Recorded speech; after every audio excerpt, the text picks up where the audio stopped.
My graduation project was talking about heritage, and it was in the city of Rosetta, Rashid, Egypt. I was discussing the issue that Rashid was not in the state's heritage book. In addition to the gap between the residents of Rashid and their heritage, culture, and identity. Finally, the youth and the labor force began to aspire to urbanization, so they began to leave their crafts and go to industrial cities to learn industry and work with it, and thus this led to the disappearance of handicrafts. And it began to disappear, so the cultural and professional identity of Rashid became fading away.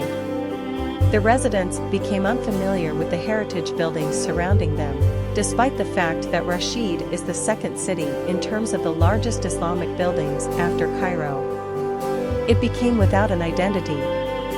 The residents also began to establish residential buildings without preserving the structural requirements of the heritage areas, without preserving the existing Islamic identity in Rashid, thus the city became without an identity and no heritage. Tourists were complaining about street vendors, narrow streets, lack of interest in roads, and lack of adequate services for tourists.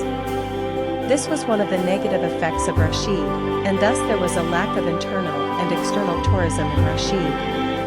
Therefore, my project, Center for Material Heritage, in the city of Rosetta was trying to find solutions to preserve the heritage in the city of Rosetta by taking care of some points as follows.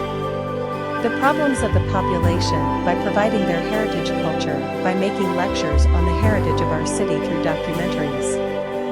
The work of a craft area to return to their craft heritage and identity, and they create textiles, wood, glass, and ropes and display them in show places for tourists next to Rashid Castle to increase the financial income of the craftsmen.